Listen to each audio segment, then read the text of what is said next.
6 years of university, 5 with difficulties walking to class, 4 with a multiple sclerosis diagnosis, 3 failed courses, 2 university degrees, and 1 episode of depression. And you know what? I'm finally here.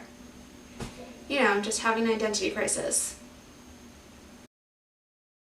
Hey guys, so in this video I really wanted to be talking about something that I've been working really hard for while having multiple sclerosis. I know I said I had my diagnosis about 4 years ago, and 2 years prior to my diagnosis I did experience symptoms. However, I never really knew it was multiple sclerosis, like, you know what I mean? And I just wanted in this video just talk about what my entire experience in university has been like for me while, don't cry, having multiple sclerosis, because it's been so difficult. So before I begin this video, subscribe to my channel if you haven't already. And yeah, so for now, I hope you guys enjoy this video. In this video, I really wanted to be talking about some of the challenges that I've had while being in university for 6 years. And some of the challenges, or all the challenges I talk about in this video, all pertain to one thing, and that's confidence. I also mentioned this in my last video, but goddamn, it literally took me school to realize that confidence was what was really screwing with me, and maybe it wasn't just multiple sclerosis. So after having my multiple sclerosis diagnosis at the end of my second year in university, I lost all my confidence. I lost all my confidence mainly because one of the first symptoms I've encountered was difficulties with walking, and that was, holy crap, I went through hell and back with that. I feel like I still do, but I feel like I'm learning to deal with it. Just imagine being in school, trying to get to classes early in the morning, right? But not struggling because you have to wake up early in the morning. Because for me, I'm just an early bird, so I'll wake up early. Like, it doesn't bother me. But my struggle was the fact that, how are you going to get to class today? How are you going to walk? How are you going to walk the 4-minute distance from the subway station to your class? Yeah, 4 minutes, because 4 minutes it was way too much for me to walk. I didn't have that confidence with walking. Like, I remember going to almost every single one of my classes, literally tripping, and honestly, I feel like I probably tripped and fell twice for every single time I tried to walk to that one class. Do you guys realize how embarrassing that is? It's so embarrassing, especially when you're out in public and you're like that one idiot that falls on absolutely nothing, and then you're just standing there like, or not even standing, you're just laying on the ground like, how do I get up now? I'm so embarrassed. But yeah, just for me, I felt like I lost all my confidence, and it started with my walking. It started with my walking because I had difficulties walking to every single one of my classes, especially in my second year at university. That entire year, I knew I was having difficulties walking, but what did I really have? Like, it came to points where I would wake up in the morning and I would be laying in bed, right? And all I can ever think was, why are you even going to classes if you have a disease that's just going to kill you? Like, why are you even studying? Why are you even writing exams? Or why are you even going to school? Why are you even struggling to walk to class?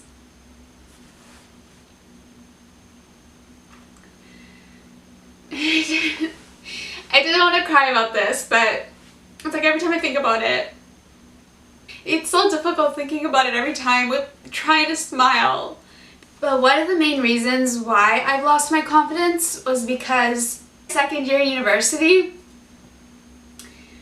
I knew I was having so many difficulties, like difficulties that I just never had before. Like difficulties like with my walking, right? It was like, how was it that I was able to walk normally like 2 months ago, but today I just can't goddamn get out of my bed.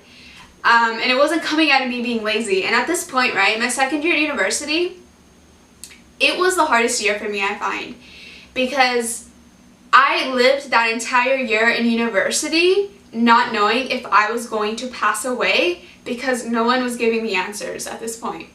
And at the back of my mind, all I kept thinking, ooh, get it together. All I kept thinking was, why are you even going to your classes if you're gonna pass away? At that point, right, It was so difficult for me because I never had a multiple sclerosis diagnosis. So to me, I literally diagnosed myself with having a tumor because I had every single symptom of having a tumor. And with the tumor, it just meant that there was potential that you would probably pass away, from what I understood at the time. And that scared me because I didn't understand why I was working hard for something that I knew I couldn't have. Not because I just couldn't achieve that goal, but rather I wasn't sure if I'd be able to be alive to even be able to achieve that goal. And it was just so difficult. Now, as I mentioned, right, my entire second year in university was just scary for me. I didn't have anyone to talk to. It was honestly, it was definitely my hardest year in university, I would say. Like, I knew at the back of my mind that something was wrong with me. And every single time I would go to a doctor and just tell them that, you know, something is wrong with me and I don't know what it is, they just looked at me like, you know, you're young, you should be okay. And it wasn't.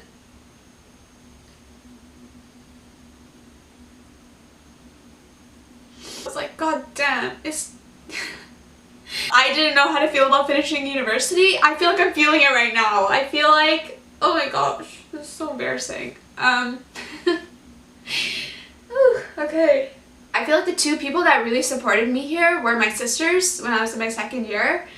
Because whenever we would go to the grocery store, it's like the little things that honestly put the biggest smile on my face. My sister would always get a grocery cart for me and let me wheel that, because they knew that I was only ever able to walk if I were able to hold something like a cart. So kind of like a walker in a way, because it helped me walk. But at the same time, I still felt like I was dragging my feet, but I just had something to lean on is what it really was. I remember my first year in university, I was taking 5 courses in my first semester. 5 of those courses, I failed 2 of them. And with failing 2 of them, it meant that my GPA went low. And for those who don't know, GPA is kind of like an average. So my cumulative average was a 1.2. And for those who don't know, 1.2 is literally a D. So I had a D average in my first semester of first year of university, and I was like, how? How were you this much of an airhead on year 1? How? Now the problem with this was that I was put on probation going into my second semester in first year university, right? And with being on probation, it just meant that you had to have a cumulative GPA, so an average, of a 1.67. And a 1.67, I believe, is like a C+, I think. And if you didn't have that, you'd be required to withdraw. So I obviously didn't have that because my GPA was way too low to even have brought up that quickly, right? So I was required to withdraw after my second semester of first year. So at this point, I freaked out. I was like, okay, a part of me wants to wish that I'm not really an airhead, but then the other part of me is thinking, damn, Pri, are you actually an airhead? Like, guys, like, that's what I was literally thinking in my first year in university. So at this point, I went and talked to my program coordinator, and I told her how in summer school, I'm going to take 2 courses and boost up my GPA and try to get a 1.67. And she literally looked at me. She looked at me as if I was being a dumbass. I mean, I already was, but I could tell that even with the way she was looking at me when I told her I will do summer school and do 2 courses in summer school, she literally looked at me and smiled, and she's like, it's going to be cutting it so close. Like, you might as well just withdraw now. And I was like, no. I want to take summer school, do 2 courses, and if I don't get that 1.67 GPA, then I will withdraw. I was so adamant about this. So she did not believe in me. She literally did not believe in me. I didn't even believe in myself, but I was trying to stay confident about it, but I just didn't have that confidence. But I was trying to test myself and see where this would take me. I took summer school, I took those 2 courses. My GPA, well, it was exactly a 1.67. And when I went back into her office, I was like, my GPA is a 1.67. And I smiled at her. And she looked at me and she was like, I'm so impressed. And I was like, yeah. Because in my head, all I kept thinking was, then you were the one that told me to withdraw from the program because I wasn't doing well. Had I listened to you, I wouldn't have even been in university after first year. Like, you know what I mean? But I obviously didn't say that to her. So my second year came around and I failed my third course. I failed my third course because, okay, at this part I think I was just actually an idiot because I just kept believing that, you know what, maybe I can pass this if I study for the test and then I write the test and then I should pass it, right? But at this point I also didn't have a diagnosis. I didn't have accommodations. I didn't have anything. So I failed it. I failed the course I was taking and I felt so dumb. At that point, I was just put on probation again, going into my second semester in my second year. And with me being on probation, I just had to bring up my GPA, as I mentioned previously, right? And that was okay because I was able to bring it up because I only failed one course. So that was okay. But yeah, after my second year, moving forward, there were no more failed courses, no more probations, no more any of that. So that was great. But even in my second year of university, right, it was just so demotivating for me and I just didn't have the confidence because not only was I trying to bring up my average, but I was trying to just goddamn walk to class. That's all I wanted to do, but I couldn't even do that, but I didn't know why because I didn't have a diagnosis in my second year of university. I only had my diagnosis at the end of my second year, like when my second year was over. So when I was going through everything with my, my shitty grades in my second year in university, I kept thinking to myself, I was like, Pri, what do you want to do when school's done? Like when you're done university, what do you want to do? And I was like, oh, maybe I want to be a teacher.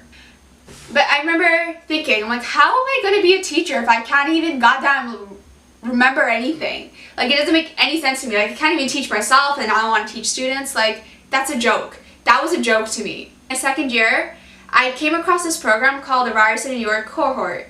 So Ryerson University was the first university I was at. But this Ryerson and York cohort for Teachers College was with Ryerson University and with York University, and they did kind of like a joint thing with Teachers College. And with this program, it was only 1 year and 2 months. And that's why I wanted to do it. Because Teachers College was just even like, it was more condensed, but then it would go even faster. It was more of a harder program to get into. But at this point, right, I had shitty grades. I was like, why am I even thinking about this program right now when my grades are so terrible? So I kind of just let that dream go. I was just like, whatever, I'm not going to get it. Going into my third year, I had no more failed courses. I had average grades. They weren't excelling, but they were average. And I was thinking about that program again, that Teachers College program, that competitive program that I knew I wouldn't get into. I was like, yeah, I'm not going to get into it. Going into my fourth year, I went from having a 1.2 GPA to having a, what was my GPA? My GPA went high, but I remember having a 1.2 GPA to literally having 4.0s in most of my courses in my fourth year. Like, for those of you who don't know, 4.0s are literally A's. So, like, I remember having, like, the grade of a D to having A's in my fourth year, and I didn't understand how that was even possible, but that was also because I worked hard. I kept pushing myself. I still didn't have the confidence at this point, right? So in my fourth year in university, I thought about that program again. I thought about that Teachers College program. I thought about this competitive program. I thought about not getting in, and then I kind of just let this thought go. And why I let it go was because my fourth year in university was when I realized that I couldn't graduate after my fourth year. I had to stay back a fifth year.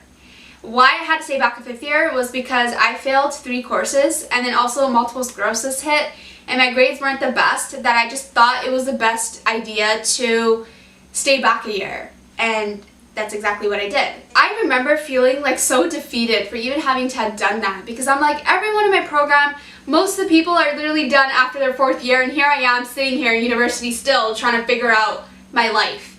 Like, this is what I literally felt. I felt so defeated at this point. But at the same time, I knew I had multiple sclerosis, and at this point, I wasn't too hard with myself. Like, I knew it wasn't what I wanted, but I was just like, it's okay, I'm still young, I'll figure things out. It came to the point where I started my 5th year in university, and my 5th year of university was when I had to start to apply to Teachers College programs. So I applied to 4 Teachers College programs. Honestly, out of the 4, the one I really wanted was the Ryerson and York program. I applied for this and I forced myself to apply for this program. I still had the hope that maybe I would get into this program because I knew at that point I had like 4.0 grades. I had really good experience and I was like, I don't know, we'll just see what happens, right? So I applied for it and it turned out that this was a program that I just finished just yesterday.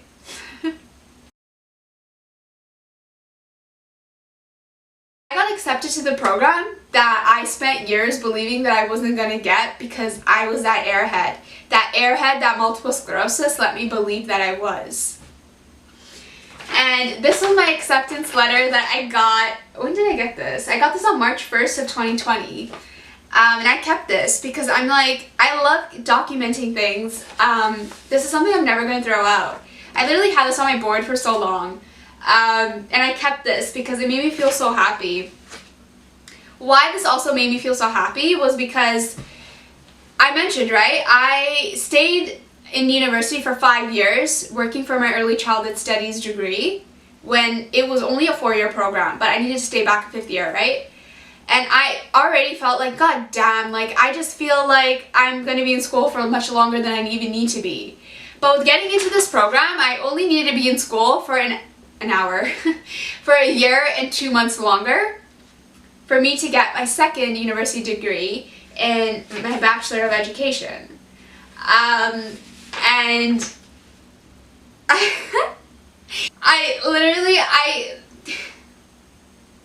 this goes back to the confidence I was talking about. Just losing all of that confidence, just hitting a rock bottom. Just always remembering to have that confidence to stay positive even when you feel like your world has just turned upside down. Literally, like, positivity gets you so far. Confidence gets you so far. So why was I still in university with all the difficulties I've encountered? With MS, with all the failed courses, why was I still pushing through? Well, for me, in my 3rd year in university, I had a practicum, a placement in a Toronto District School Board. After this placement was when I realized that I didn't want to be a teacher. Like, I said I wanted to be a teacher, but I realized I didn't want to be a teacher. But a part of me just felt like, am I just saying I don't want to be a teacher now because multiple sclerosis hit? And is that why I don't want to be a teacher anymore? Or do I genuinely just not want to be a teacher? I had a hard time trying to understand myself. I had a hard time trying to understand what I wanted. For me, I feel like my entire experience in university wasn't about me finding my pathway to the career I wanted to do. Rather, it was about the pathway that I was trying to go towards with self-discovery, I guess you could say, with trying to understand myself. You know, when I got my multiple sclerosis diagnosis, I was 19 years old. And that was the point where I felt like I hit my rock bottom. I know I don't want to be a teacher. I haven't even applied for any teaching positions, if I to be honest with you. I don't know what I'm doing right now, but I did it. I did something that I never thought I'd be able to do. From getting accepted to this program that I didn't think I'd get accepted to, being in university for 6 years, having 2 university degrees, I've done a lot and I'm only 23, so I feel good. This is the exact feeling I wanted to feel when I was done school, and now that I'm feeling it, I feel good. I feel like I accomplished something. I learned how to do something that took me 6 years to learn how to do, and that was confidence. It took me 6 years to learn how to have that confidence again. It was all worth it. I posted my journey in 2018, and since that day, quite a few of you guys have reached out to me, either in the comments on that video or even messaging me on Instagram. You guys have reached out to me. This was the community I was looking for, people who were just like me, and I didn't have that while I was in university. Like, I did in I would say my 4th and 5th year, but in my 1st, 2nd, and 3rd year, I didn't really have anything. Like, I didn't have anyone to talk to about anything. But after filming that video was when I realized that there was a community out there that was going through what I was going through, and that was the best feeling for me ever. But how I overcame my struggles in university with even talking about you guys is because I've been making videos on YouTube, right, while being in university. And you guys have literally made me feel so happy. You guys have always put a smile on my face. You know, a lot of YouTubers always talk about having trolls and all of these people talking so badly of them. But maybe I'm jinxing it. Maybe I should knock on wood. Is this wood? I don't know. But it is wood. What am I saying? I'm so stupid. Most of my audience, I feel like almost all of you guys, literally the only thing you guys do is support me. And I couldn't have thanked you enough for that because it meant so much to me. And I feel like it's because of you that I've overcame the struggles that I've had in my 4th, 5th, and even my 6th year in university with Teachers College. Just being able to talk with you guys just made me feel so good. But yeah, so that's all I really have to say because honestly, I'm so thankful to even have you guys, if I'd be completely honest with you. I feel like you guys are one of the main reasons why I'm the way I am right now. Like, a lot of you guys are always like either commenting under my videos or even messaging me on Instagram telling me how you love how confident and positive I am. That confidence and positivity took a lot for me to get to. Like, I didn't have a lot of that in my 1st, 2nd, and parts of my 3rd year in university. But you guys gave that to me, and I wanted to thank you for that because you guys are truly the best. That's pretty much it to my video. I hope you guys enjoyed it. Let me know in the comments below what you guys thought about this video. I would also love to talk to you, so just message me on Instagram or send me an email because that would be cool. And yes, an email because I don't have Facebook, so I don't know what other forms of communication we could be using. So yeah, so subscribe to my channel if you haven't already, follow me on Instagram, and check out my blog. I'll be posting links down below as always, and I'll be seeing you guys in my next video that will be up for next week. But yeah, so bye guys.